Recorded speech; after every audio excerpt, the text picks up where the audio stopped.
So I've been searching for games that would catch my eye coming in 2023. Out of the many that I've seen, there are a lot of them that I'm interested in. But today, I'll just go over this. It's called Wolong, Fallen Dynasty. The small description states that it's a dramatic, action-packed story of a nameless militia soldier fighting for survival in a dark fantasy version of a later Han Dynasty where demons plagued the three kingdoms. All right, let me give you a small history lesson about this whole dynasty stuff, right?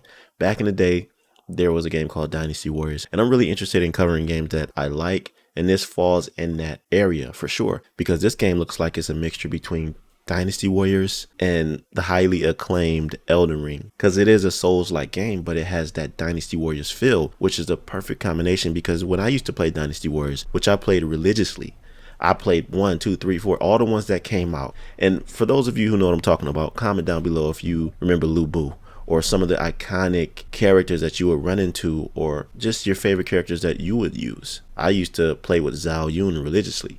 But anyway, the Dynasty Warriors series didn't just go over the Han Dynasty, but you could, in the beginning, choose which dynasty you wanted to be. It was between the Wu, the Wei, the Shu, and it had Han, right? And so you would play these missions as if you were at war, and there would be so many enemies on the battlefield, fight bosses throughout, and it'd become like these whole hour matches because they gave you an hour to play the match.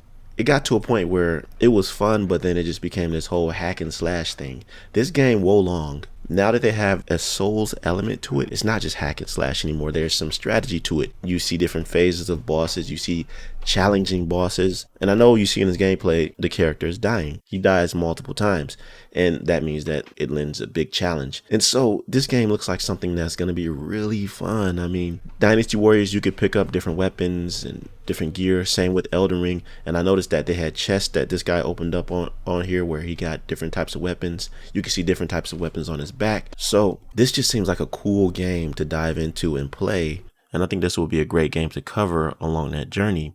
Now, Wolong Fallen Dynasty is the next big launch from Team Ninja. I don't know if you know who they are, but Team Ninja is a Japanese video game developer and a division of Koei founded in 1995 by a part of 𝐇𝐞𝐫𝐞. It's founded and formally led by Tomonobu Itagaki, if I pronounced that right. Later on by Yosuke Hayashi, and is better known for Ninja Gaiden. So I'm sure you guys remember the Ninja Gaiden action-packed adventure game, and they were responsible for Dead or Alive fighting game series.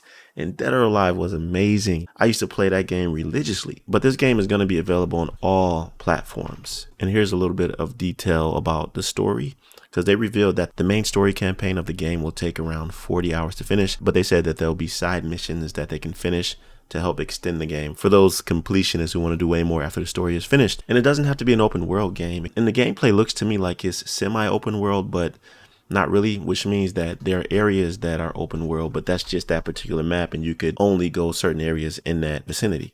I will be picking this up on PC for sure. And they first showcased this back in June 2022. So the release date is targeted for this year, for March 3rd. So that's not even that long away. That's right around the corner, actually. And remember I said that this game looks a little bit difficult. The guy keeps dying repeatedly in this playthrough, which I like. I always like when games give me a challenge, and that's the good thing about Souls-like games. They definitely give you a challenge, and they actually have YouTube videos, montages of people actually rage quitting and throwing their controllers because they keep dying to these bosses. And it looks like the same thing here in Wolong.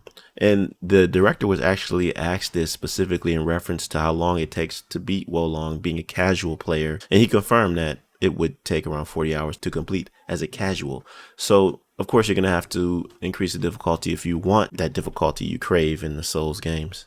But usually Souls games, even on normal, are pretty difficult. And here's some info about the side missions. After beating the main story, they were saying that it looks as though this game is kind of complex. So they were saying that as a casual gamer or just as a regular gamer, they were saying that if you want to learn this game and the mechanics, then the side missions is a great way to challenge yourself and learn enemy attack patterns, parries, and blocks in the game in general. And that's what I was saying about this in contrast to Dynasty Warriors back in the day, being that the Dynasty Warriors series was pure hack and slash.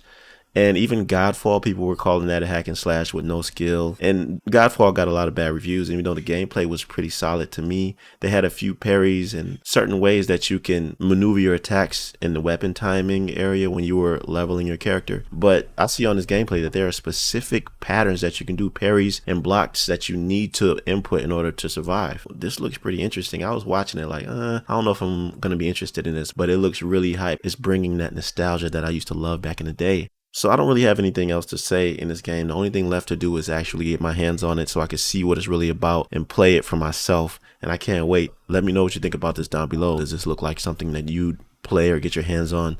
And I just don't want to be late to the party again. I started Elden Ring kind of late and I really wanted to dive into that. But that'll do it for this one. I'll catch you in the next one. Be right out.